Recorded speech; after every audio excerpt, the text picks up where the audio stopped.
What's going on, everyone? Welcome to another episode of Conspiracy or Just a Coincidence. I am Jack Allen. So today I've literally been so excited for this show all week.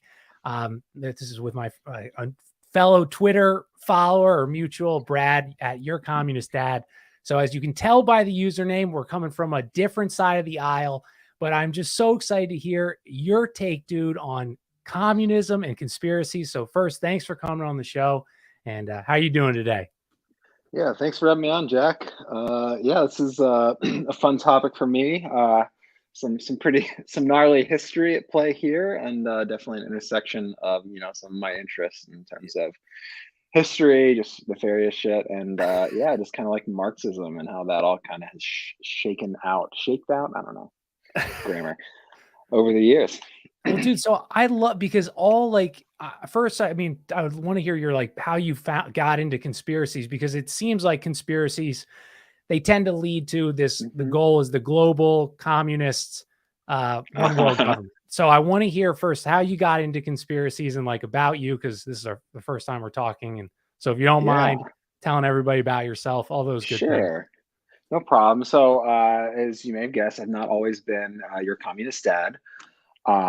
So I've been kind of all over. I grew up in like a more conservative home. Okay. In college, had like a libertarian phase. Kind of a new atheist type of guy. Then became like a progressive liberal. I was like a DSA guy for a minute, and then now, yeah, I consider myself a Marxist Leninist specifically, and so like kind of the perspective I'm coming from reflects that. And yeah, as far as like how I kind of got there, Yeah. not to basically, it's like I've always like had like a soft spot, just like always like cared about like people and suffering in a way. Right. Even when I was a little kid, my parents always said, "Oh, you've got such a tender heart," and I've always been like, I'm very kind of like I'm a STEM guy. I'm a computer programmer, STEM background, and so I've always wanted to connect my like moral kind of interest and with like a scientific understanding of like why the world is the way it is. Mm. And so like endlessly asking a question, well, why is that, is kind of what has gotten me slowly and surely to like Marxism, and also has gotten me lately into learning a bit more about some of these kind of conspiracy things, some stuff like Operation Gladio, or any of the countless very real world conspiracies that have tended to target movements that I actually would probably be supportive of, whether it's the Sandinistas or the communists in Italy. Yeah, so that's kind of my background, how I got here. Dude, I love it. It's like I'm fascinated by you. So I'm already so I'm going to be all over because I'm so excited to start. Well, so we'll Thanks, start with man. Gladio because that was what I that was your first post on Hmm. Twitter, and that's what was like, what the heck? This guy's talking about Yeah. Operation Gladio, but his handle is Your Communist Dad. So for anyone that doesn't know, Oh yeah. Gladio was it started in the 50s, right after World War II. A lovely guy by the name of Paul Helliwell, who also helped Disney get his land, came up with this brilliant idea how to fund the war against communism. And they were going to sell drugs. So he said, but let's only put it in lower income areas, which tended to be African American, because that's okay. So we did that and it kept going for I think it's still going on now. I'm still convinced the CIA is bringing in all the drugs. But that's a quick. Yeah. Would you think that's a good overview of Gladio? A quick 30-second view of Yeah. Gladio? Yeah. I'd also add that they hooked up with former fascists across Western Europe who had originally it was like the Nazis themselves were planning these, and they were going to bury caches of weapons and dynamite so that when the communists invaded, which is something they claimed to believe for a very long time what happened, but CIA documents reveal they knew never was actually a real military threat, but they used it for propaganda purposes. But if the communists did come to power one way or another, they could conduct essentially terrorist operations and kind of wreak lots of havoc as a stay behind network. Right. So, yeah, they hooked up with the Vatican. They laundered lots of this drug money. And because they didn't really want congressional oversight over this kind of thing, and they didn't want to alienate their European allies, It's kind of a bad look when you're like arming terrorists in your ostensible allies' country. They tend to frown on that. So Right. they couldn't do it above board, so they had to, go underground with them, have this alternate revenue stream that was not subject to, public scrutiny. Dude, I love how the hate of the CIA has brought two people from different ends of the political spectrum together. That's beauty, dude. That is beauty. But Here we are. but so like we'll start like right in the beginning of Gladiator because that Hmm. was after World War II. So why? Because in my mind, I don't think that there's an actual. I think this war against communism was made up. That the CIA needed an enemy. Alan Dulles he wanted an organization that he could serve the bankers with, and this was the most convenient enemy to choose because of many reasons why I think they supported communism. So why do you think, let's say, though it was an actual war against communism, why is the U.S. and the West making this battle again and these, and probably your idea in your frame of mind, like Sure. lies about communism? Sure. So in the shortest answer would be like I would definitely take very seriously. For me, I would take at face value that like the United States, the CIA was very earnest in their pursuit of the war against communism. And I think that um it's because the Marxism or any really anti-imperialist project Mm, does represent a very real threat to the material interests of the ruling class as a whole. And so, if let's say the nations of Africa had been able to unite under Pan-African leaders, people like Patrice Lumumba, Amilcar Cabral, who were assassinated, some of them through Gladio-related I'm sure. programs. If I'm sure. Africa had been able to be united, then the West is no longer able to suck the cobalt and the various resources out of Africa, and it would economically hurt. It would cause a lot of like unrest at home, and it would ultimately compromise the power base of like the imperialists. So, yeah, in a sense, like these projects do represent a very real threat to them. It's not. There definitely are times where they exaggerate the threat. For Mm. instance, like in the '80s with the Sandinistas, Ronald Reagan administration pretended like and convinced everyone that this army of like 100,000 like peasant guerrillas were going to like cut a swath up through Mexico and like invade the United States, which is just patently absurd. But Right. Absolutely. they needed to, they do need to ratchet up the fear. So to me, it's like that. They need to ratchet up the fear beyond what the actual threat is, but they are also like genuinely threatened by these alternative systems and alternative ways of structuring the processes of production and distribution and the way that society is run on an economic level. If that So makes sense. I would totally agree. Like in Hmm. that in the book we're referencing that they talk about Guatemala, and I'm sure you got to Hmm. that part. And I and so you correct me where you think I'm Yeah. wrong. But so in my mind, these leaders that they often assassinated, they would call them communists, but Yeah. they really weren't communists, right? They were more nationalist leaders. Like I forget the Guatemalan Yeah. guy's name, but like Jacobo Arbenz. Yeah. what was his name? Jacobo Arbenz, the Arbenz Yes, government. yeah, and they ruined that guy's life. I mean, I think he like ended up killing Yeah. himself because in a bathtub. I mean, they I think tortured this so. guy, and but I would support him if that like happened today. But Hmm. you think he actually? I thought they just kind of labeled him a communist because No, you're that, totally right.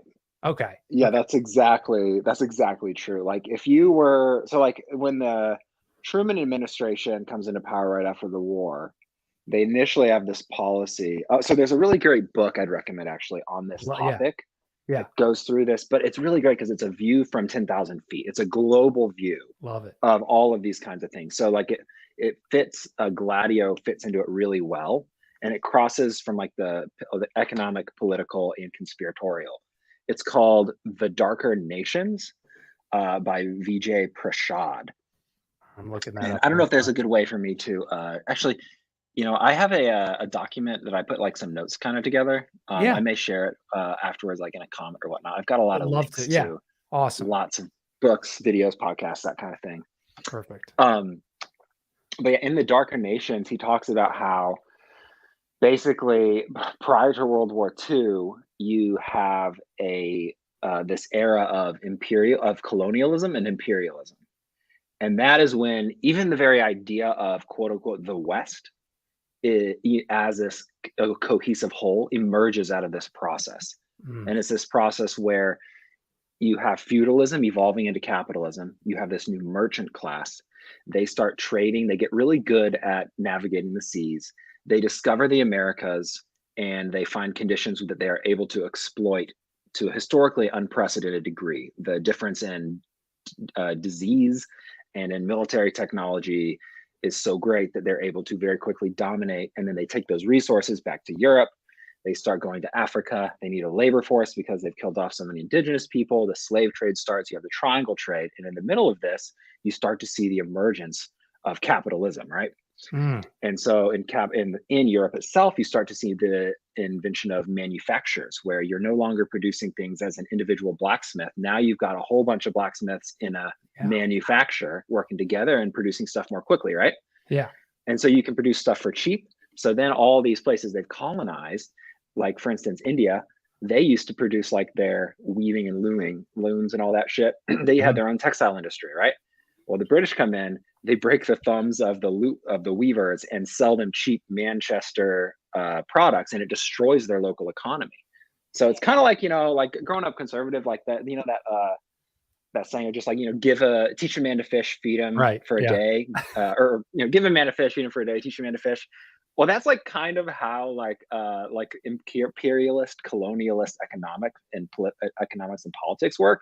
It's all about destroying native industry by forcing them to accept free trade with military Mm, force because they've got the factory advantage back home. So like if you can produce by hand a yard of linen in Marxist, so I love to talk about yards of linen. If it takes you an hour to produce a yard of linen, and then I'm working on like a power loom, and I can produce 100 yards of linen in that same hour. mhm. Well, I've just destroyed the economic value of your yard of linen by 100-fold, and so it Right. creates this economic dependency. So that kind of process has been playing out, and it's pretty like one-sided and it kind of culminates in like right before World War One. You've got the whole world is essentially colonized by these European Western powers, and starting to include the United States, and Japan gets in on the game too, right? Yeah. But then they've colonized all the world, so now if you want, and like the thing driving it is like capital has to expand, like business has to, profits must go up, right? Right. And what do you do if you saturated your market? Well, you can invest in advertising to try to convince people they need more shoes than they really do, or you can expand into a foreign market. Yeah. So for all these countries have all their capitals and they have to expand somewhere. And if all the world's been colonized by your competitors, what's the only way that your capital can expand is by taking your competitors. So that as like a Marxist, and this is one of the things that really blew my mind and really to me solidified like, oh, this stuff is like makes so much sense. It was like that is literally what caused World War One. Ooh, Is could you not elaborate on France that? holding out. Yeah. So there's this really great book. It's only like 120 pages. And I think that like conspiracy heads really like it because he talks about banks a lot. Oh, It's yes. Lenin. We love the bank. Lenin himself wrote a book called Imperialism, the Highest Stage of Capitalism. And what he does is he looks at the observations that Marx made about capitalism. Mhm. Because like Marx is basically the Isaac Newton of economics and history, except he's also kind of like he's like a mix between like Isaac Newton, but then also those like like those the clickbaity ads that are like mom discovers secret to healthy skin, dermatologists hate Yes. her. Yes. So I Yes. mean that's all goofy and silly, and we all know okay that's probably not really what's going on. But no, like that's like literally what Karl Marx is and what Marxism is like Hilarious. he figured out how this stuff worked, but his conclusions were extremely inconvenient for the people who had all the political power. And so like Mm. after Marx, they literally divided what he studied, which was called, used to be called political economy. That's what Adam Smith and David Ricardo talked about. And that's who Marx was mostly building off of and critiquing at the same time. But they split political economy into political science, sociology, and economics.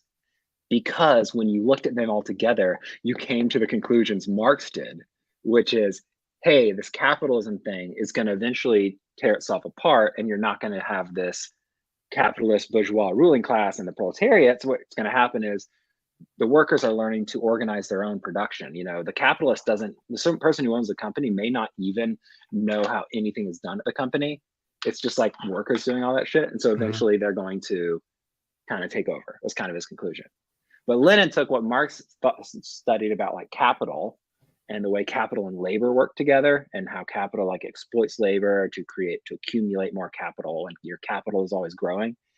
And he applied that and looked at how all these banks had taken over the industrial capital, and how basically and then all the banks, the big banks eat the little banks, Mm. and the big businesses eat the little businesses. And there's this inherent tendency towards monopoly capitalism. Yes. And then the banks come in, and they because they aren't tied to a single industry, banking finance capital begins to emerge, where they say, hey, we are going to basically kind of take over this one branch of industry.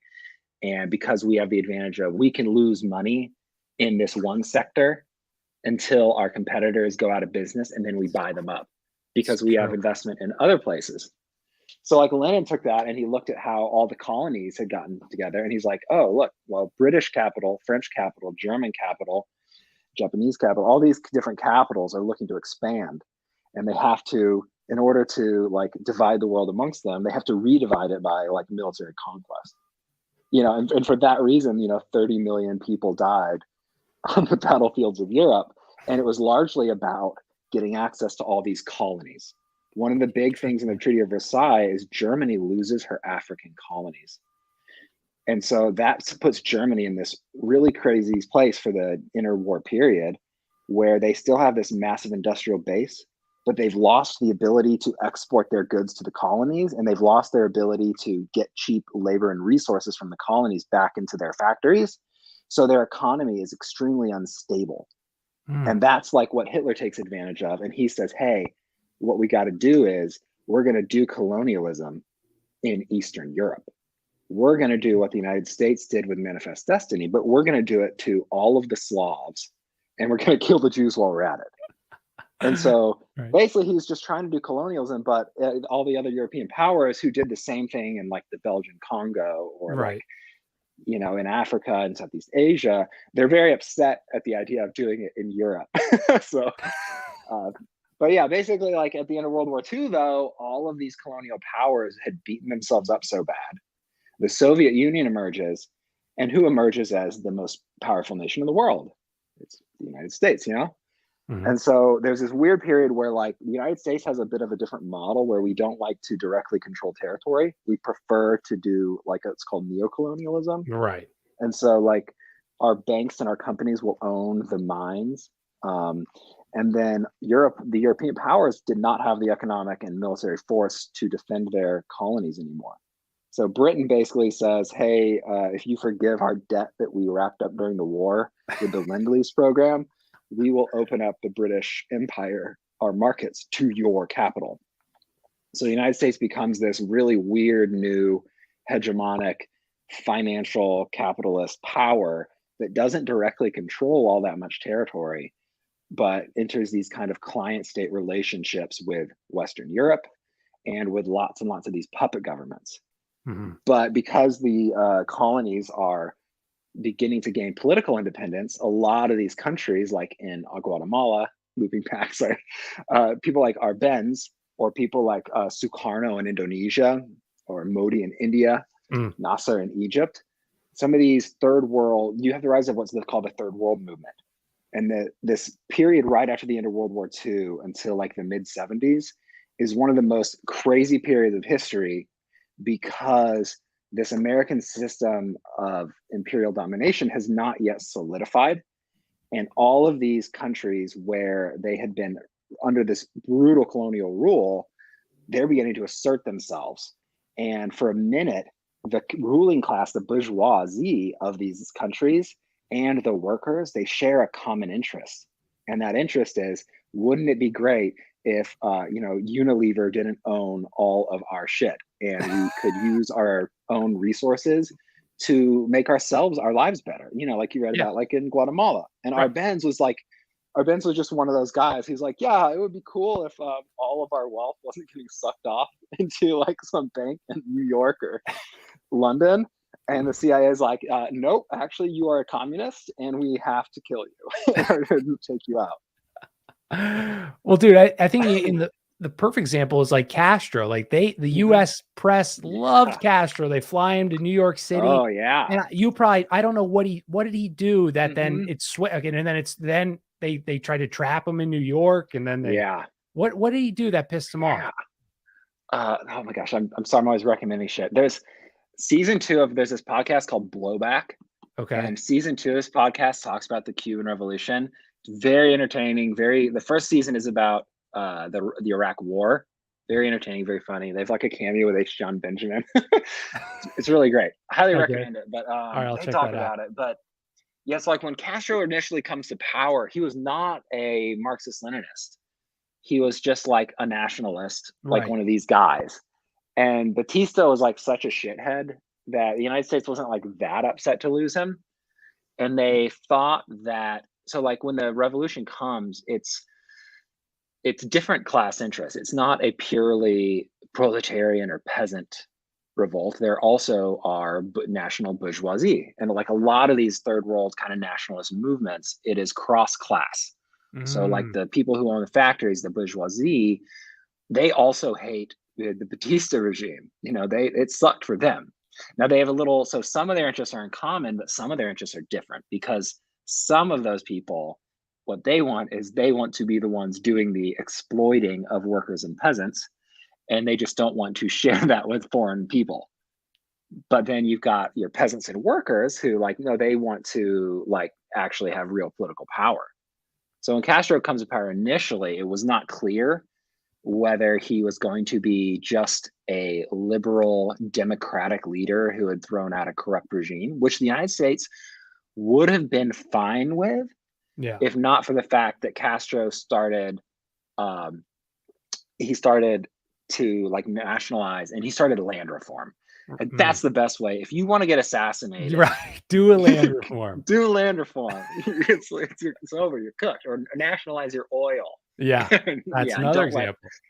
Yeah, exactly. We've seen that play out so many times. So, so it was kind of this escalating thing where Castro begins to favor the lower classes of his coalition, and he begins to disfavor American business. And even though it's so funny, he literally paid American corporations and the landowners that they took the land from, all these basically the white rich Cubans whose ancestors had colonized Cuba and brought slave labor over. Yeah. Those people, disproportionately wealthy and white, those are all the people that flee to Miami and have been spent the last 50 years whining about it. Cuba is mostly black people. Right. Cuba in Cuba, because there's just this, it's not like there aren't light-skinned white people in Cuba today, or that none of the people who left are of African ancestry, but it is that a correlation, if that makes sense. That makes sense. Yeah. But so the United States really didn't appreciate that, and so the 500 some odd assassination attempts. Right. Never. Wile E. Coyote ass plot. That is perfect, dude. That is a perfect metaphor, or whatever, to describe the attempts on all these people. The Wile E. Coyote. So funny. Well, and I'd be fully willing to accept that communism has been any attempt of it has been destroyed by the West and imperial, our sanctions or whatever. I could totally accept that. Yeah. But why? I guess the boomer question that I'm sure you've been asked is if this was is this even a feasible option? Would this work? Because it's clear, according to. Yeah, you go. You know where I'm going at. Oh, no, sure. Just the viability of communism as a system. Yeah. Yeah. So that's let's see. Trying to think where to come at it. I'm sure Um it's a yeah. I think I don't want to like go on like too long or whatnot, but I do think it would be helpful, like it'd be easier to answer that question if I took a few minutes to like kind of talk about like what is Marxism, I because love that, dude, because I know very little. okay, cool. Well, if that's cool with you, I'd I love might it, try dude. to just like give like here's a little crash course I like would love a from crash course, dude. Would love your it. friendly communist dad or whatever. Although I'm not that much older than anybody else. I just got a lot of kids. Uh, um, yeah. So like the reason like I was thinking about this is like I'm trying to remember like things I used to think about like what Marxism was, Mhm. and it's really tricky because like what Marxism is probably like is widely misunderstood, and it's misunderstood not just because people like don't want to understand it, but because like the most powerful people in the world don't want people to understand it. I already said like the dermatologists hate her kind of effect or No, whatnot, but yeah, no, there really is like I'd agree with it that. is Yeah, very important for people to not understand it, in my opinion. I could totally So I say. guess like what I started with is like what is Marxism not? And what's funny about it is like Marxism is like a lot of times like people's idea of it is literally the opposite of what it actually is. Mm. And so like the first thing people will hear like is this idea that it's utopian. Now, like Marxism is not the first socialism. Before Marx, there were many different socialists in like the early 1800s. There's Saint Simon, there's Robert Owen, Charles Fourier, and these are people who are called the utopian socialists. And their idea was basically like they looked at the world, and this is what people think of when they think of like Marxism. It's kind of portrayed this way. It was people who looked around at the world and they're like, damn, this shit sucks. How could we make a society that was good? Yeah. And then they like drew up their plans and they like planned a little commune and they were going to do it this, that way, and the other. Robert Owen actually like was a capitalist who did this. He was a really cool guy. And they're Wow. like, basically, these are like really genuinely earnest people who are just like, they saw the poverty and they saw how much wealth there was next to it. And they thought, what can we do about it? So like when Marx comes along, he looks at this and he says, okay, look, y'all are going about this wrong. You can't draw out from like your imagination like a perfect society. That's utopianism. And what Marx did is said to figure out how to get to where we want to go to get socialism, you have to understand the world and politics and economics scientifically. So like Marx's Luigi Frederick Engels, who was also a capitalist. His dad was owned like a textile factory, I Yeah, think I've it heard was. that name before. Yeah, Frederick Engels, dude, he's so cool. Like he's a much better writer in my opinion than Marx. Like he could write like 2-page like pamphlets that were just like super to the point, which Marx could not help going on for like hundreds of pages about like the value of a yard of linen. It can be very difficult to read Marx. But Lenin wrote this really like a nice succinct book called Socialism, Utopian and Scientific. And basically the idea was like you have to be able to study and understand like what are the laws of physics but for human society, so for politics and economics and history. And that is what Marx and Engels really set out to develop, and in my opinion were very successful. The other Mhm. thing Marxism is not is it's not idealist. A lot of times people like say like, oh, it's too idealistic. It's like, okay, philosophically there's idealism and there's materialism, and Marxism is a materialist philosophy, but like it's not like common like layman's terms, but like in general what it boils down to is like idealism is like Plato or Hegel, and it's like the idea world, the world of spirit. There's this idealistic world, and the physical world we see is merely a reflection of the ideals or spirit. Materialism gives the opposite. It says actually the ideas of a given time and place are a product of the material conditions that produce them. So like there's no thought without a brain, without like those chemicals and stuff. So that's like a materialist kind of perspective.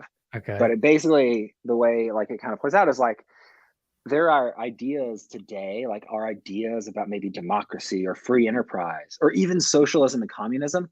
these are ideas that could not have existed 10,000 years ago. People would just like literally be like, what are you talking about?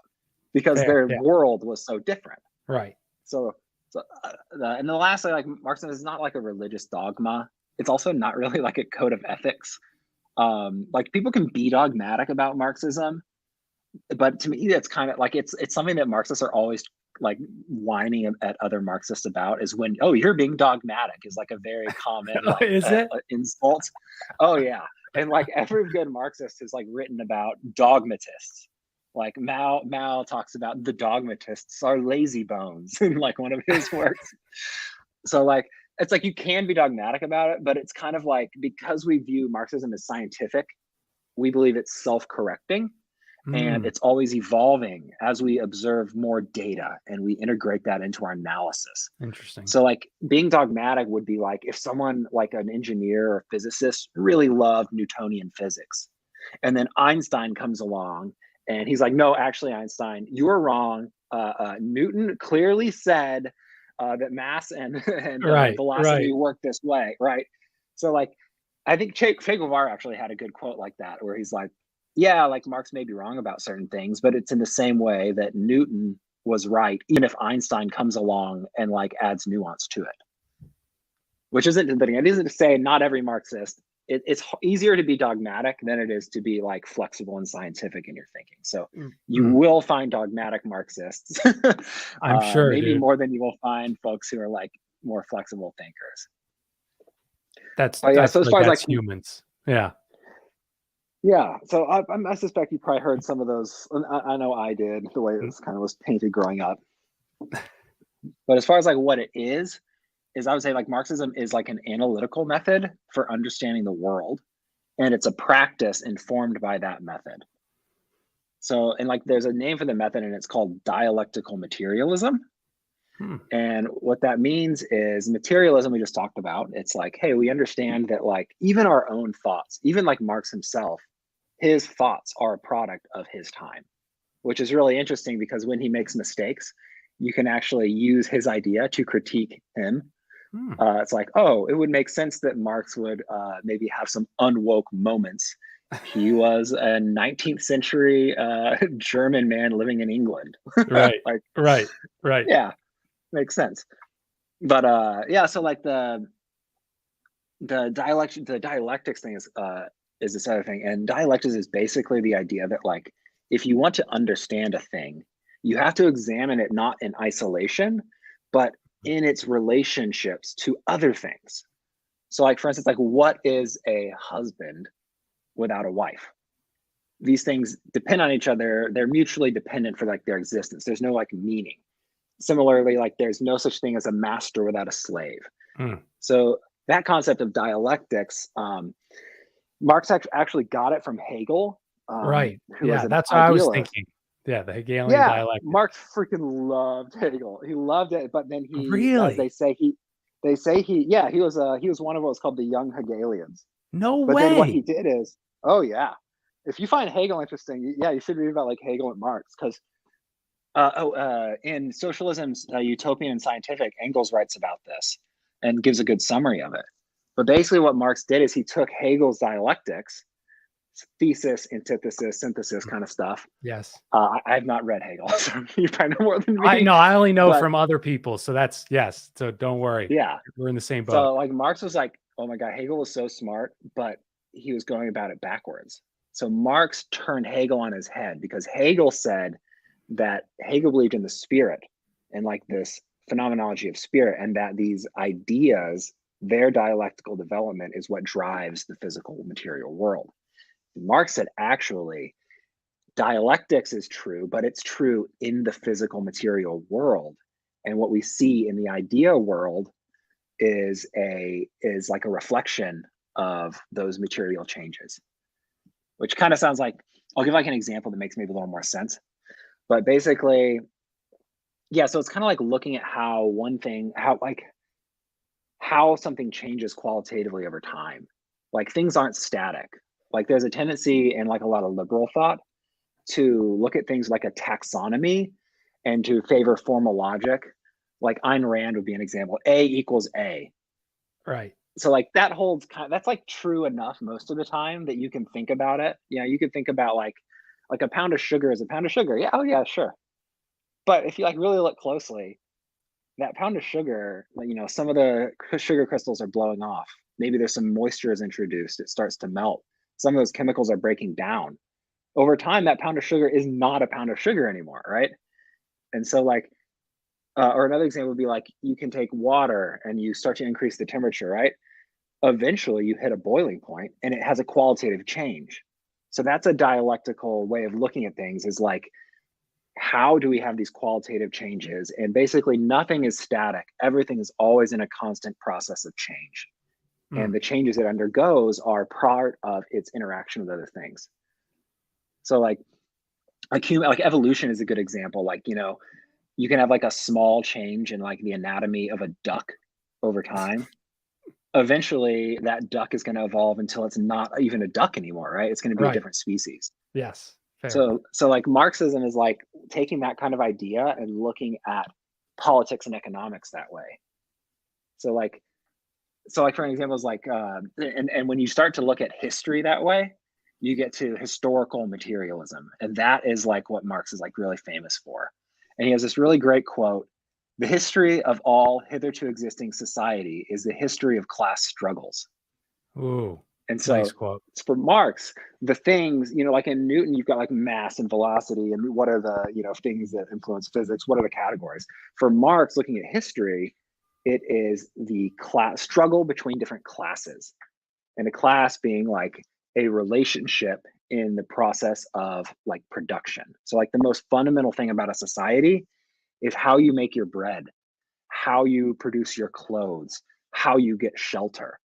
Those are like the most material foundation of like a whole society. And Yeah. like as over time classes emerge, right, and you start to have exploiting classes, you know, the masters of Rome and Greece and the slaves, the lords and serfs of feudalism.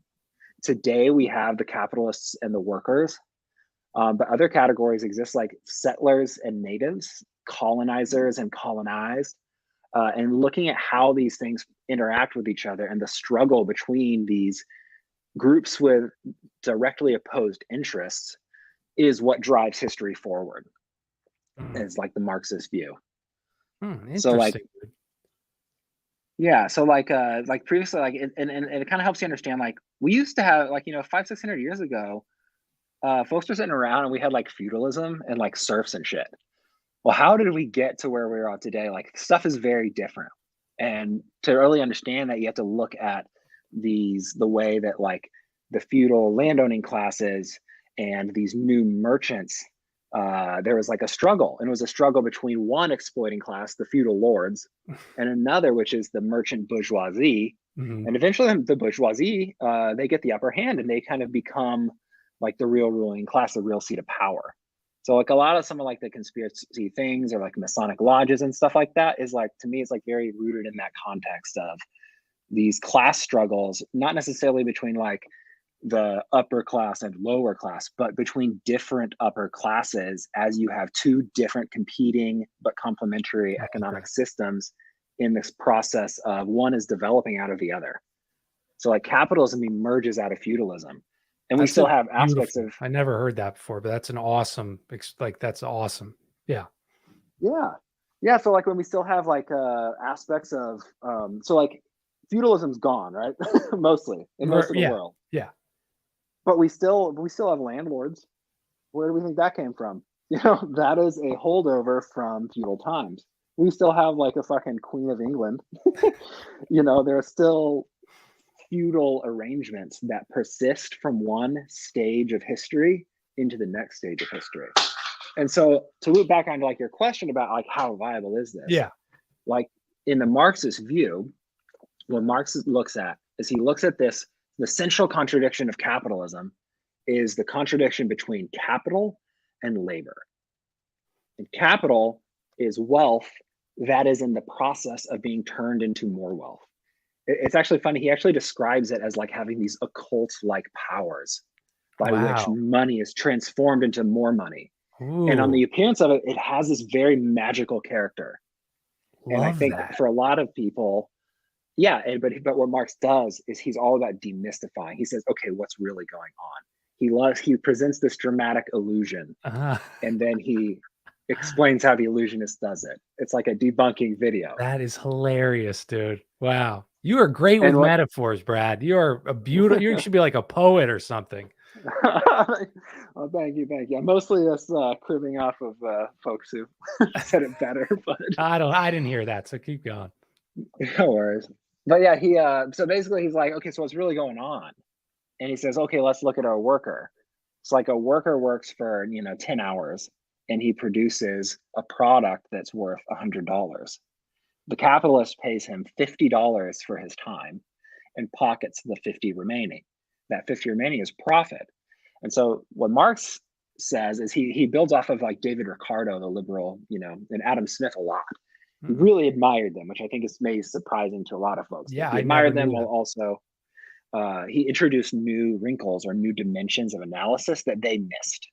And he said they missed it because they were writing from a bourgeois perspective, whereas Marx is coming from a proletarian perspective. And from the perspective of the worker, when you work for that wage, you are always the thing that actually produces value. And this is where he agreed with Ricardo and Smith. What actually produces value is labor time. How much time is required to produce or reproduce that thing? Now, that doesn't mean you can uh, spend 10 times as long making a scarf as it should have taken you. That won't be Mm. worth 10 times as much.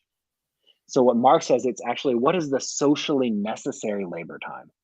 Meaning like for a given society at a given level of technology, how long would it take on average to produce a scarf?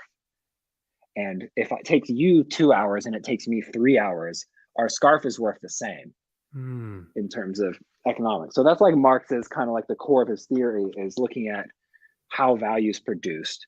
And what he observed was that when capital employs labor, the laborer is paid less than the value that they produce in the time that they are working.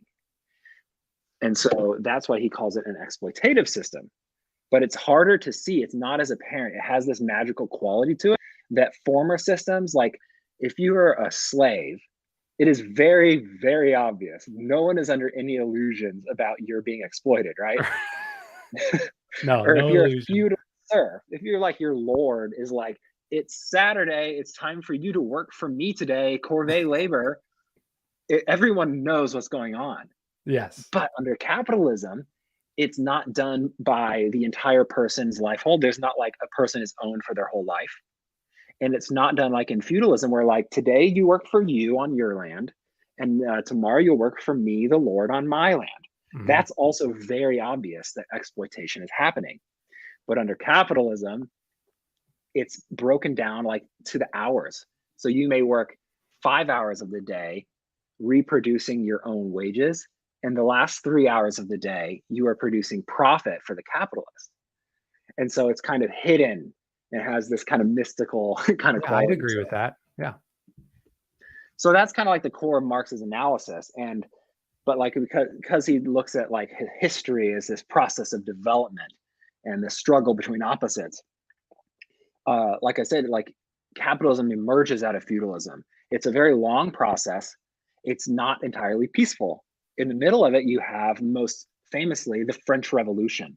The Oh, I French love it. Yes. Revolution abolished feudalism and established, it was a revolution of the bourgeoisie against the absolutist feudalist aristocracy. And so you have these revolutions within there. And so to Marxists, what we believe is that if you look at the contradictions in if you look back at the history of the early part of capitalists development, you have a mostly feudalist system where most of the exploitation is lords exploiting peasant labor, and you pay taxes to your lord or you give them corvée labor, and the lord, maybe he will go and he will expand his wealth by conquering the neighboring duchy and getting access to that title, and then he'll just have like more serfs and land, Yeah. right? Right. Well, that's completely different to how you get ahead under capitalism, which is you figure out how to make your workers more productive and you sell more goods and you expand into new markets. And this, so you, for a long time, you have these two systems that are integrated with each other, that are operating under different logic. But over time, the capitalist class, that bourgeoisie, they are the revolutionary class. They are the class that is Oh, doing new wow. things. They're the ones. A feudal lord has no incentive to make his peasants Interesting more viewpoint. productive. Wow. Yeah, it's really interesting. Another thing I think is people miss about like Marx is like he gives a lot of credit to like the bourgeoisie while also calling them on their shit. Like it's very interesting. Like he like at one point in the Communist Manifesto, he's like the bourgeoisie have like had more creative energy in their 150 years of rule than all ruling classes prior to them. And if you look at just like how human societies develop, it's pretty obviously true. Right. But for Marxists, what Marx then did is he said, okay, so we see how capitalism and the bourgeoisie gets the upper hand in the feudal system. They get the upper hand against the feudal lords, and they get the upper hand against peasants and workers. Hmm. And you start to see less lord and serf. More serfs and peasants are thrown off their land during the process of enclosure. So, like common lands that the peasants could graze their sheep on, in addition to like their private plots, those Ooh. get fenced in. And it was this Wow. horrible, awful period of time in England where peasants are getting thrown off their land and they're moving to London to try to live and just desperate to survive. Many of them become beggars. There's all these laws against vagrancy. The level of exploitation, it was a much, much more miserable time to be alive than it would have been if you had been like a peasant in like the 1300s, which is Totally agree kind with of that. interesting. Yes. Yes. People did not peasant like people like having access to land. It's just such like a natural, thing people want. I want, my own land. I want to be self-sufficient. But Yes. capitalism is very different because a peasant village in feudal times was essentially self-sustaining. You had your blacksmith, you had a healer, you had your priest, you had, a few of these, handy craftsmen, and then most of the people grew their own food, and you'd mostly grow your own stuff and then sell the surplus or give taxes to your lord. But capitalism is very opposite of that. Capitalism destroys independence and it forces people into relations of dependence. And so what it also does is it also rapidly increases the productivity of labor. Factories and manufacturers, they figured out very early on, before there was steam power, they figured out that 100 tailors working in a workshop could produce twice as many like garments as 100 tailors working individually Wow. because of yeah. And I mean, you think about like how production is done today, like it occurs, anyone would think like if you're like I was, as an example, I was doing like a food distribution as like a mutual aid network during Hmm. COVID, and we would like buy a bunch of food as cheap as we could at Costco, and then we'd box it up into bags of groceries, and we'd make about 50 bags, and we'd have like 10 people doing it. And it was all very obvious to us, like, oh, this will probably go a lot faster if we make an assembly line, right? Well, that assembly line idea is like it's like part of like the capitalist era, because it's a Yeah. lot faster than having everyone go and I'm going to go grab my apples and I'm going to grab my rice and I'm going to put it in the bag. It would have been a lot slower if we did it as individuals, right? Dude, yes, absolutely. So that's how you kind of see, like, that's like before there's factories, there are manufacturers, and that's how like lace begins to be produced.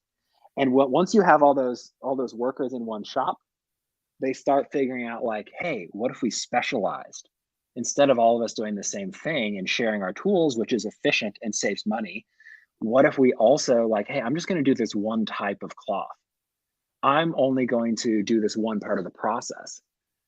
And you start having this division of labor, which has this double effect. Marx is always talking about these contradictions and these kind of like ironies.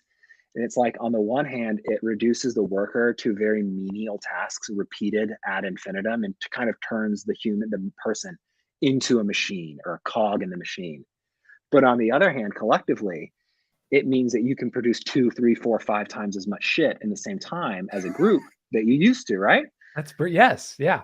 Yeah. But the problem for Marx is he looks at this and he says, wow, what is it? What he calls is, he says, this is socialized production. Production is no longer an individual activity. It is a social process involving hundreds of moving parts and workers working together. People are learning cooperation. They're Yes. learning cooperation, and they're learning how much more powerful they are collectively. And it is capitalism itself that does this. Capitalism organizes everything in this way as often as it can. And so if you look at a factory, it's not, I'm not going to go make a car. Like literally things today could not even exist if some individual tried to produce it. Like no one could make a computer on their own, let alone the computer, the operating system, the internet infrastructure, you know? These are Right. collective social processes. But the problem is, while the process is collective and social, the profit is expropriated by a private individual. So you True. have this collective process that goes towards enriching the capitalist himself. And so what Marx said is like, in the same way that the capitalist mode of production, these relationships, this process, this way of working, it displaced the feudal mode of production, which was less efficient. Marx says, hey, there's some problems with this private appropriation. Number one, it's exploitative, but there are other problems too, because like, think about like financial crises. Marx explained in 1850s, Marx predicted that every roughly 10 years, there would be an economic crisis in Wow, capitalism. really? He predicted that like way back in the day. And he And did what that based. no, I was gonna say, what did he give a reason why he made that prediction? Because there Yeah, were central banks weren't they were in England and a few other places, yeah. but You're right. The banking had not developed fully yet. And one of the things that's really interesting where Lenin becomes very important, and also later writers like Kwame Nkrumah who wrote about neocolonialism, but like Lenin writes about kind of how that some of the banking developments matured. But what Marx did is he looked at, okay, how, like, why does a capitalist invest in producing something? It's to produce a profit, right? Now, if I look at the market and I cannot expect to make a profit with let's say I just earned another $10,000 profit on my existing business. Now, if I look and I see, actually, I don't think I'll be able to sell this if I invested in my business. What am I going to do? I'm going to sit on it. I'm going to hoard it. I might put it into a bond, right? right, So you put it into saving of some kind to prevent, because at this point you're not going to be able to grow your money. So you have to protect your capital, right? right, right. And when that happens, if let's say basically Marx described what we call the business cycle, but he did it in using slightly different terms that like liberal economists would come around later and kind of invent slightly different terms that Yeah. weren't as threatening or didn't really lay blame as much on things. But basically, it was like there's this contradiction for the capitalist, where the capitalist on the one hand wants to produce as much profit as possible. And so if you're going to employ workers, there's lots of ways you could do that. If you can produce the same amount, if you can hire fewer workers to make the same amount of shit, you're going to do it, right? And you are going to pocket the difference. Or if you reduce their wages, or if you make them work longer hours. Longer hours was the very original way that capitalists made their money. In the early mid 1800s, the kind of hours people worked, like Insane. absolutely insane. Like it's truly horrifying, like Oh, literally on a par with like some of the exploitation of like slavery for like the way like those kids would little be. kids. I remember Yeah. reading like the one Yeah. they would say like the bed never got cold because they had these shifts and they would Oh my just God. switch the kid in the same Yep. bed. I mean, it was Yeah. disgusting. Yeah. It's really horrifying. Yeah. So like that was like the original, like Marx like looked at that and he was like, okay, so eventually people hate working 16, 18-hour days. People hate that. And eventually they struggle against it, right? But the other way you could reduce or increase profits is by reducing wages. So if you pay people even less money than they need to like survive, or where like some of them are going to starve to death, but as long as enough live that the class of workers continues, it's like a very different dynamic than like if you own someone as a slave, Right. you don't want to squander your investment. Yes. Yes. But if you have a class of hyper exploited workers, well, what's like the death rate? It's like, well, it's not my worker that died. I'll just get a new one. So there's like, obviously there are like uniquely horrible things about slavery, and Right. I never want to short sell that. No, no, you're But not. I understand. Well, but there's these conversations between like the slave proponents like Jefferson Davis, and like the industrialists, and they're like, look at you, you're all, they basically called each other's hypocrisy out. It's kind of funny, but well, I remember yeah. reading in, I don't know which, but like the Mhm. like the New Deal and all that stuff in the 20s and Yeah. 30s, that Rockefellers, they funded that because they knew how horrible Mm. they were doing. And so they said, we're going to give you health Uh-huh. insurance because we care. And Yeah. it's not because they cared, it's because they wanted to keep, they realized it was more expensive to have to train somebody new. So they're going to Yeah. give them a few days off and health Yeah. insurance. And it was just deployed because they knew the workers were about to totally freak out. Kick their shit. And so Yeah. they plied them with that, and they said, perfect. Now we're good. Now we're good. That's totally correct. Yeah, there Yeah. was, and what's interesting is like, and Marx always knows this, is like there've always been like more far-seeing capitalists. Like, a class may be an exploitative class, but that doesn't mean everyone within it is the same. And Mm. there's always interesting figures. Like Marx points out, like lots of times he quotes like these factory inspectors that were hired in England, and they went in and they observed what they saw, and they're just like horrified.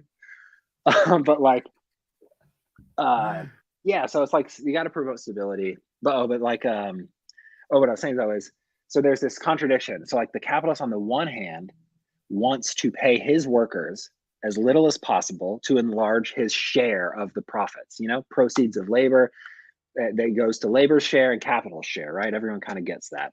Mhm. How much goes to labor, how much goes to profit. But the problem is, if you do that, now those workers are not only workers, they are also consumers of products. Oh. So if your workers, if you're producing products that are consumed by the working class, it's different if you're producing like Teslas or luxury items. But if you're producing Cokes and hamburgers and bread, if you pay your workers less and your competitors pay their workers less, now you've made the working class so poor that they can't afford to buy your products. And so Mm. when that happens, once you're able to reduce wages in order to inflate profits, eventually you have what Marx calls a crisis of overproduction. And this is a uniquely capitalist phenomenon.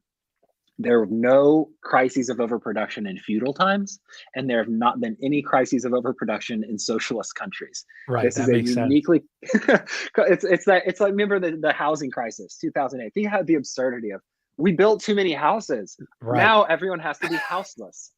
It's preposterous, but Yeah. it's this contradiction between as a capitalist, your personal interest is to pay your workers less.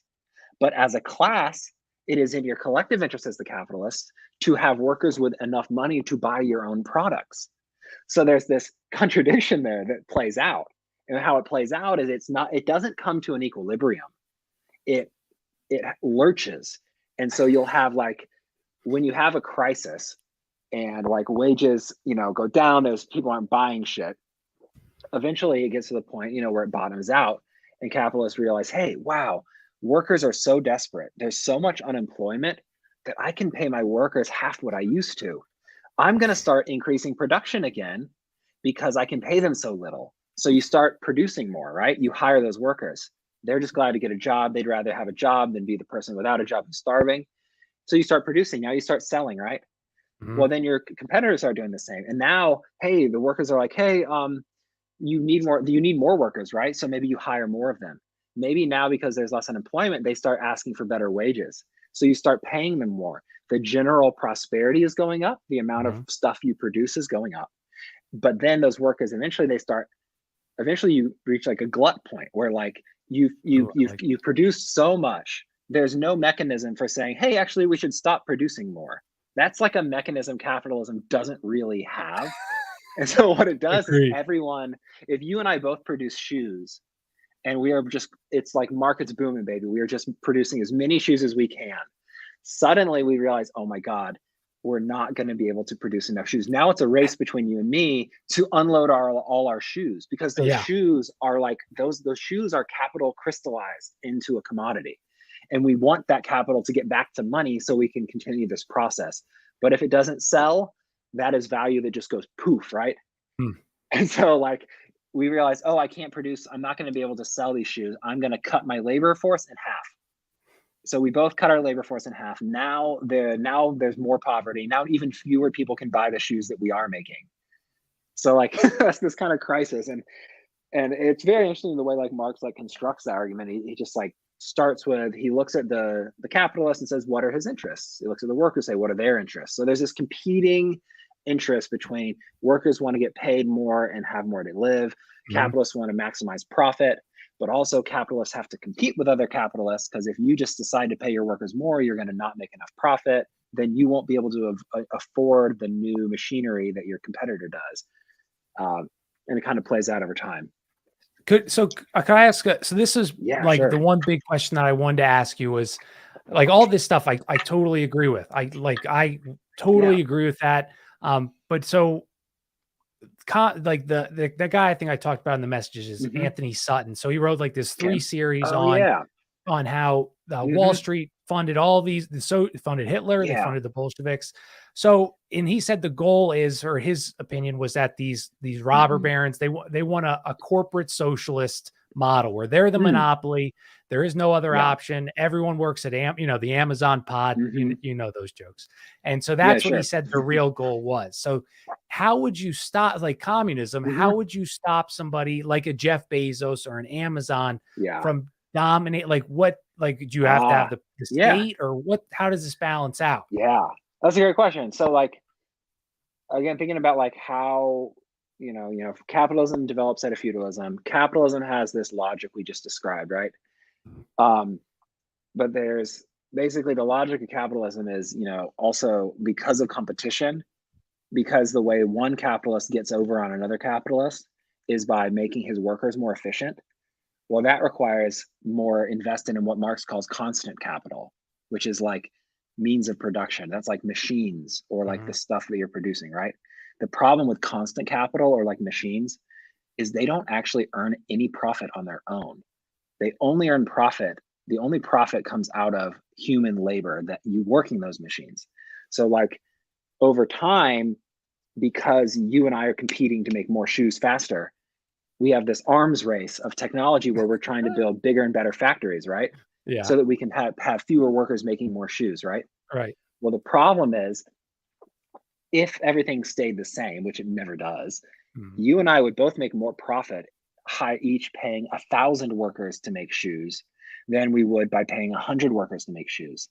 The reason we reduce the number of workers we hire is because if you find a way to make the same number of shoes with 100 workers and it takes me 1,000 still, guess what? You can lower your prices. You can undercut me and you can put me out of business. So it doesn't matter what I want. Over time, we're going to find a way to use 100 workers instead of 1,000. But the problem is that means that more capital has to be invested to produce less profit. And Marx called this the tendency of the rate of profit to fall. And he said that basically there's lots of factors that go on and lots of things can change this. But in general, over time, the tendency within any industry is going to be towards falling profit rates, because you have to put more money into bigger and better machines and fewer workers, which means you will make less profit because of the system. And the other thing he said is that capital is going to concentrate. Basically, monopoly capitalism is as inevitable as increasing entropy in physics. Interesting. So that is going to happen. And what's really interesting, and this is where like Marxists like differentiate, like people have, I think people a lot of times conflate like left liberals with like Marxists, which is kind of funny. But like what a Marxist answer would be is like, yeah, you're going to see the emergence of an Amazon. You can't fight that actually, because the state that would implement these antitrust laws is controlled by the people that have an interest in it, right? So it's never going to work. What we say is that's just let them. The Marxist answer is literally Let them do it. And then we can put Jeff Bezos on his rocket and send him to Mars, and we are already running this shit ourselves. What do we need him for? True. We don't Yeah. need them for. And so Right. that is kind of the answer, is like, you can just nationalize it at that point, because the capitalists, and this is what Marx says, he says, the capitalists will sell us the rope with which we'll hang them. Oh, that's a beautiful quote. Wow. Wow. So like, yeah, as far as like, I suspect that what was the guy's name again, the economist you're mentioning? Anthony Sutton is his Anthony name. Sutton. Yeah. Yeah, so I've heard this theory before, and so like, I can see why someone might make this idea that, like, because it is absolutely true, Wall Street invested in Bolshevik Russia. Mm-hmm. Now, I would mention that before they did that, they also invaded in 1920 or 1918, 1919, I forget, 1919, 1920. 14 nations invade. It was called I think the Northern Expeditionary Force. And basically, Russia, after the Bolsheviks take over, there's a civil war where the capitalists and the old Tsarist landowners and Tsarist elements and basically proto-fascists, who are called the Black Hundreds, the White Army. Heard that name before. The Black Hundreds were they were horrible, like, pogromists who would just like massacre Jews and just like carry out like very, very, very Prussian, very not reminiscent, I don't know, foreshadowing kind of what the Nazis would do. Okay. And so they were like one of the groups that were fighting in this White Army. Well, all these capitalist countries, even though they had just fought World War One, they're all very weak. If they hadn't been weak, they probably never would have been able. They probably would have succeeded in this war. But also the Bolshevik Revolution wouldn't have happened without the crisis of World War One that like obliterated Tsarism. Right. So like the White Army gets support from all these capitalist countries, including the United States. We invaded Russia, the Soviet Union in 1918. They tried to do what Churchill said, which is crush Bolshevism, smother Bolshevism in its cradle. Damn. But they failed. They failed, and the Bolsheviks, the Red Army, they defeated all of these forces.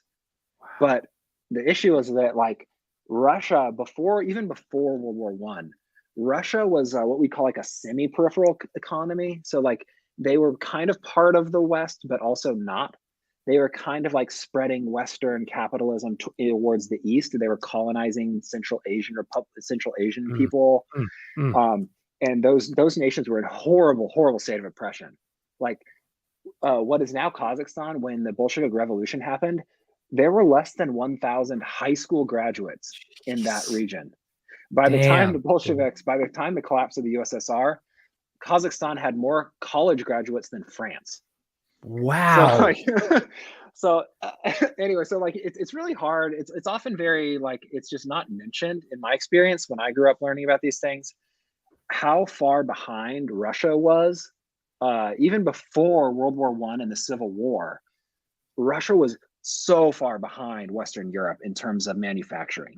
They had very little capital. Most of it was feudal. They mostly had these lords, and they had peasant agriculture, and you had small petty producers, and you had a few rich peasants, the kulaks, who were basically like agricultural capitalists, and they would hire like day laborers. So it's this very backwards, not competitive economy at all. And that's before World War One, that killed like World War One and the Civil War killed like 4 or 5 million people, including 1 or 2 million deaths by starvation. Yeah. So this is, I had another book called The History of Central Banking, and he talks a lot about Imperial Russia in a good light. So I just pulled it up. Like, I'm not trying to debate, but I would love you. So he talks about like how Russia exceeded wheat production they were bigger than Argentina, Canada, and US by 25%. They produced 80% of the world's flax. Like all these, on and on and on.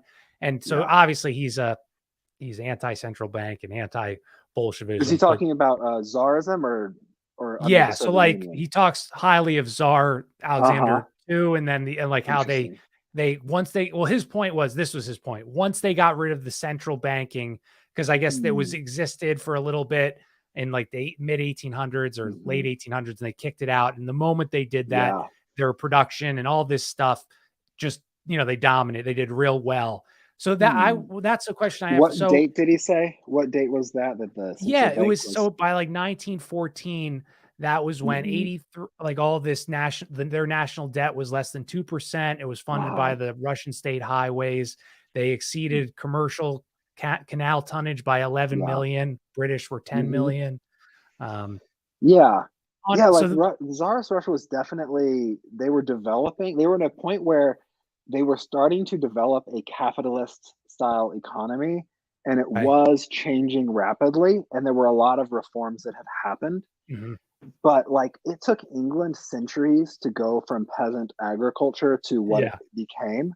yeah. And Russia was like, yeah, like literally probably about 100 years behind. But here's the problem with it though. Like Russia was in the spot, and this is another important like contradiction that Marxists talk about a lot. So like again, and that getting back to the idea of like nothing develops in a vacuum, Mhm. things are always connected.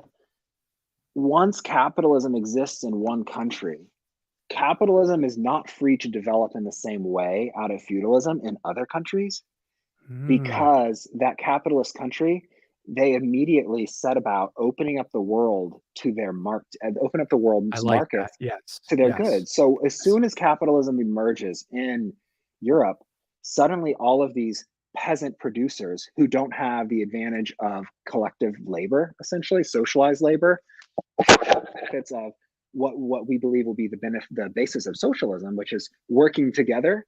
Mhm. So a lot of these other countries, the value of their goods is just devastated. So like the value of textiles in India and China is gutted. The value of corn and rice in countries where you're producing it by hand, it becomes very low. And so not only that, but like if you have an advanced, Acme 1000 factory or machine that you are using to produce shoes, and I am trying to move from being a handmade tailor or a shoemaker. Mhm. I'm trying to get together and start my own little capitalist shoemaking enterprise. I can't just buy like a very simple machine. I have to find the capital to buy your fancy machine or I can't compete, right? True. So who do I go to? Who has the capital to invest in my project? It's you in your country, it's you in England, you in France. So if I'm a Russian wannabe capitalist looking to develop a capitalist enterprise, I don't already have probably the capital to invest in my own machinery. I also don't have the engineers and the expertise and the existing expertise and machinery to do it. So who do I have to go to? I go Yeah. to French and English and German banks and American banks, and I get them to invest. Right. Well, guess what? Now they own part or maybe even a Mm, controlling part of my shit. So one of the things Lenin talks about is like the Russian bourgeoisie was dependent upon the English and French bourgeoisie because of finance capital, because of what he called capital export. Capital export was where like in addition to exporting your cheap commodities you make in the core country, the metropole like England or London or Paris, Berlin, you're also going to export capital. You're going to export and you're going to ooh, do foreign investment is yes, capital export, yes. direct foreign investment. And so a lot of this Russian capital, you look under the hood, it's really British and French capital. It's not like a Interesting, yeah. nefarious plot. It's just like they invested, they Right, to provided the make seed money. capital to Yeah. make, yeah, because they want these factories, where workers are living 5 years because of the horrible air quality. So What's like, your Oh, yeah, sorry. no, yeah. Alright. What are you saying? I wonder what's your take so, like, on Conspiracy World, which I'm sure you've seen, we Hmm. blame the central banking on everything. Yeah. So what is Hmm. your view as a, Yeah. whatever on central Sure. banking and the fiat and this, like, this fractional Yeah. reserve, which is debt slavery, but yeah, what's your Yeah. in your worldview, how does this fit? Does it fit in? Does it not? Sure. So I think like for me as a Marxist, like banking is a product of like the capitalist mode of production. And like what banking basically does is if you've got a little bit of capital scattered all around the surface of your country or of the world, banking allows you to scoop up all that extra capital and provide enormous loans to finance enormous infrastructure projects like railroads.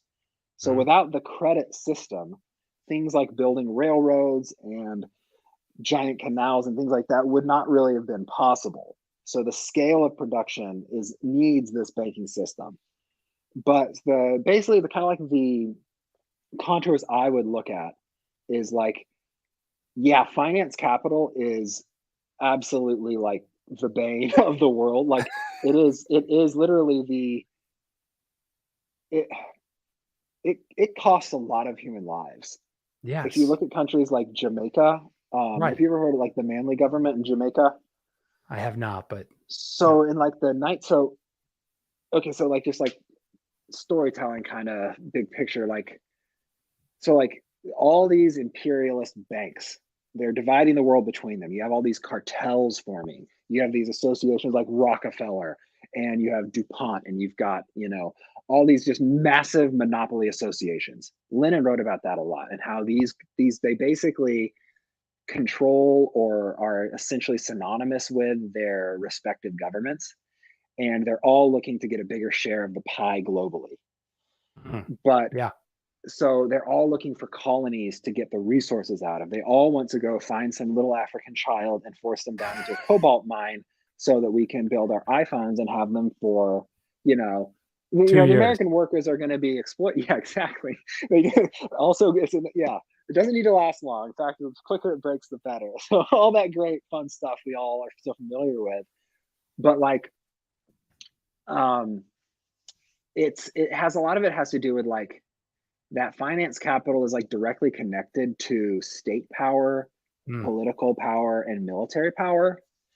And so it's kind of like the United States model is essentially like the United States is like the seat of global finance capital. And Mm. the United States government and the United States military are its enforcement wing. In I the same agree. way, a mob boss would prefer to just have things running smoothly. Like a mob bosses don't go around whacking people just like for shits and giggles. They do it if like someone is like threatening the profitability of their enterprise, right? So to me, the US military, it has these two purposes. One is if a country begins to wants to do land reform or keep their resources for themselves, you got to go let them know, hey, you're not allowed to do that. Right. Yes. And then the second one is, and I think a lot more people understand this now, is like the whole, it's like when capital can't find or if you're a capitalist and you produce a bunch of something and you can't sell it, that's like really bad and you lose a ton of money, right? Mhm. And it risks precipitating one of these recessions, one of the economic crises. That's often like a big loss of investment like that, or a bubble is what happens. So like as capital builds up, you overproduce, you create a bubble, and then it pops, right? And there's a big recession, all that shit. Well, one of the ways that they kind of draw out or prevent that or slow it down is through, one of the answers was Keynesianism. And that was like demand side. It was like you give people money from the government so that they could buy stuff, so that even when they lose their jobs, they can still continue to purchase things, so they can keep demand up, right? Interesting, dude. Yeah. Yeah. But another way you can do it, what they did is like the downside of that is it tends to create it tends to make workers a little less dependent on their bosses. Because if I know that I'm going to have health insurance, if I know that I'm not going to literally die by not Mm. having a job, maybe I'm Right. a little more willing to risk unionizing my workplace or demanding better wages. So that has Yes. its downsides. So what they've done instead is now the United States, ever since like the 70s was this big transition era at a point. I'm sure you've talked about like New World Order and all that stuff Mhm. and Yeah. Trilateral Commission, but like the preferred model today is to just use the military as a way to just absorb surplus capital. It's That's just like true. literally Yeah. like the corporate like you could like quote corporate quote unquote socialism where it's like and I say I'm kind of laughing calling it socialism because it's kind of like that's what liberals think of socialism. They think about it being focused on how you distribute the existing wealth, but that's not really like Marxism is actually about like how you produce the wealth in the first place, and then what you do with it, not just like redistributing it without changing the underlying system. But yeah, so like the military is like a sink for excess capital, and the state and the banking system has this elasticity where you can absorb lots of this surplus capital without entering an economic crisis as fast, Right. Yes. No, I didn't. And then I know Yeah, sure. this will be our last question, but I really am. So I agree with so many of the things you say. So Hmm. what would you do about like globalism? Because I think that that's Yeah. like I mean, are you a Yeah. globalist or are you more of a nationalist? Because Stalin, I know you're not a Hmm. Stalinist or whatever, but he was more of a nationalist, correct? Um, yeah. So So it's kind of the I'm trying to think of the term. So like there's different types of nationalism. And like basically it's like if you're a nationalist and you're like in Western Europe, that's like really bad because you're basically that always amounts to like a chauvinism or right. like we're going to go conquer you because we're superior. Mm, But for countries that were colonized and like their cultures were like eradicated or just attempted to be destroyed, like in Algeria or lots of Africa, Southeast Asia, nationalism there is like basically just saying no, we are humans, we have a culture that's valuable, we can have independence, we want to be economically more independent, we don't want to yeah. depend on these big bad countries that treated us horribly for centuries. So I would definitely say I support nationalism in the third world. I'm a big supporter of that, and I would say that even if there is a bourgeois government, for instance, in Iran, or maybe arguably Venezuela, um, even though their governments are not like socialist, or Venezuela is kind of an in between. I would support them because, to me, like the system of imperialism and capitalism, and imperialism is inextricably tied up with, but it's also a little bit not. It's not only. It's you can't separate it from finance capital, but it's not just finance capital and banks. So like my kind of difference with someone like who's real thinks a lot about like the banks and stuff Mhm. is try to expand and understand the banking system as an integral part of a greater whole. And you have to look also at the system of production, how the goods and services that are purchased with that bank money are produced, where they're produced, who controls the process of production, how they compensate the workers who make them, where they go and where they flow. So as far as like globalism goes, I think that like the idea of like I kind of feel a little unsure because I think that sometimes the word globalist is used in ways that kind of like imagine what I consider like more anti-Semitic tropes. It can always like veer into that. So I It does. kind of It hesitate. absolutely can. I would agree with you. Yeah, Yeah. which Yeah. that's a whole another interesting topic, by the way. I'd love to Dude, talk about we're doing sometime. do it again. So don't worry. So Yeah, I look definitely. forward to it. So I'll put a Okay. pin in that. But I would say globalization is an undeniable phenomenon and one that has increased over time. Yeah. But globalization is an inevitable product of capitalist development, where before in early capitalism or in feudalism, if you could be a shoemaker in your town and I'd be a shoemaker in my town, and that's Right. cool. I'm going to make for my market, you're going to make for your market. But capitalism creates a single unified global market. And what that means is that your shoemaking operation and mine are going to be in competition. They're going to get consolidated. Eventually, someone with a bunch of money, even if you put all like 12 shoemakers in your region out of business and become the shoemaker, you're probably going to sell out to someone with even more capital who's running an even bigger shoe operation, like the next like state over, Right. right? Right. Right. So eventually the capital centralizes. Capital centralization and monopoly Interesting. formation creates banking capital, creates the finance capital system that we know and we see its effects. But globalization is like, we you've probably seen that meme or that picture. It's like a can of a plastic thing of fruit, and it says grown in Argentina, Oh, yes. Yes. Yes. packaged Yeah. It's packaged like in going all over the world. Thailand, Yeah. and then like being sold in California. Yeah. Like Yeah. that's a real thing that to me is very bad because like obviously like the climate change, carbon emissions and stuff of that, and Right. also just so like for me, I'm definitely for. I'm not a free trader. I think that countries that what I would want to see would be a decoupling. So countries that are historically exploited, I would like for them to have the economic ability to create tariffs to protect them from the cheap goods of the already developed world. And I want them to be able to develop um, in a relationship of like solidarity and mutually beneficial trade with their neighbors, Mm. Yeah. and at the same time building towards like food self-sufficiency. I think that's really important. I think that like having different areas, because like capitalism will like look at like here, like I live in Hawaii. Hawaii used to produce no shortage of food for its population, right? And we Yeah. still could. But we don't because it is more profitable for the people who own most Damn. all the land to do tourism and to Wow, do Brad. like real estate deals. And so now That's a Hawaii, great point, dude. That is a great yeah, because they survived for thousands of years on Hawaii yeah, with yeah, they had a great thing going. They had enough free time to invent surfing. And then the Captain Cook showed up and things went really downhill. And, you right. know, now Oahu's water has been poisoned by the Navy, and we're at risk of Wow. losing our single aquifer that serves the whole island, where Honolulu Wow, is. dude. It's another current event, Wow. but yeah, that's a product of capital is calling the shots.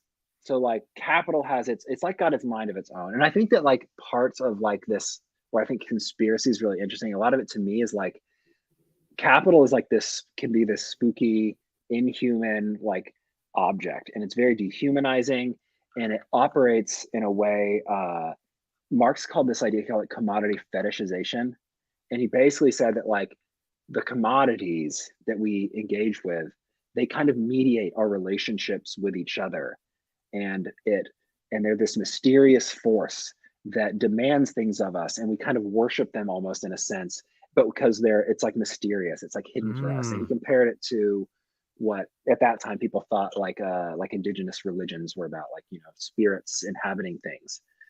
And so like I think there's like definitely these very interesting elements of like uh yeah, where like capitals, the way capital works, it's very easy, I think, sometimes to like transpose that onto like individual actors, or like imagine that like there are like if you squint, you can see some of the more maybe absurd seeming kind of conspiracies. A lot of times to me, they reflect, there is like a reality that they're reflecting. It's kind of like Mm. a poor, like not necessarily seeing the whole picture of these systems that I do agree are like very bad and whatnot. But as far as like what I like, as far as like back to like what I would change or like what I think Yeah. would happen Yeah. or how sustainable, in the same way that capitalism emerged from feudalism and retained features of feudalism, like socialism will emerge from capitalism. Oh. But that doesn't mean that we are going to get rid of markets and money overnight, even banks, things like that. They will, however, serve different purposes, and we will build new kinds of relations and ways of producing things, ways of living with each other. And that will be based not on the profit motive, where, you know, like in Hawaii, like we just said, what can we get the most profit out of? Great, that's what we're going to use the land for. That's basically how all decisions are made today, is like more or less, how can I squeeze the most profit out of this? It's a very rational process of pursuing a socially irrational end, accumulation for accumulation's sake. You know, like Marx said, and kind of ironized, he was like, accumulate, accumulate, that is Moses and the prophets, Wow. describing like the the mindset of capitalism. Yeah, dude, So it like, is. You're right. so I think that like, yeah, I think the good things of capitalism is basically just like, we're going to take the good things of capitalism that capitalism is already doing. Things like the existence of an Amazon is like, hey, that's kind of cool and useful. It could be Yeah. made to be put to good Yeah. use. You know, things like Google, that's pretty cool, you know, to be able to like have this information at your fingertips. Mhm. But what if this was put under a democratic ownership and control by the people that use it? And the purpose was not to squeeze every last drop of profit out of us, but rather like just to meet our needs. Then you can Yeah. like make those decisions on a rational basis based on like human needs and wants and collective interest, rather than on the basis of what will a particular capitalist get the most money out of, which is kind of like the root of a lot of these problems. Dude, I don't know if that makes sense. I made a perfect sense, Brad. So we got to do another show because Yeah. you gave me because I know I just know like the boomer stuff about communism, you know, like the Sure. memes.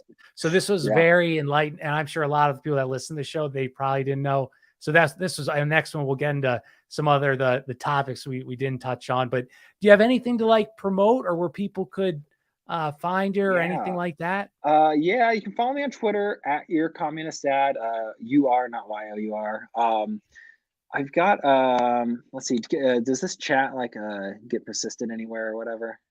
Uh, I'm trying to think. it doesn't get it just will be on YouTube. But Okay, cool. if I you may send you like a few links to a yeah, couple particular I'll things I pin mentioned. them at the top. Absolutely. So yeah, Cool. yeah. Yeah. Perfect, dude. Well, we're gonna definitely do this again. And Yeah, that's fun, Jeff. I like learned a lot, so much, dude. That's how I value if I learned anything. So I learned so much, dude. And thanks for Well, doing thank this. And you. you have a good night. All Yeah, right. next time we'll have more conversation. I know I kind of talked a Oh lot. no, dude. I love Yeah. you. I had nothing to add. So it was beautiful. It was perfect. So All Brad, right, man. thank you, dude. And we'll talk Thanks, soon. man. All right. All right, talk soon. All right, Have a man. good one. Take care.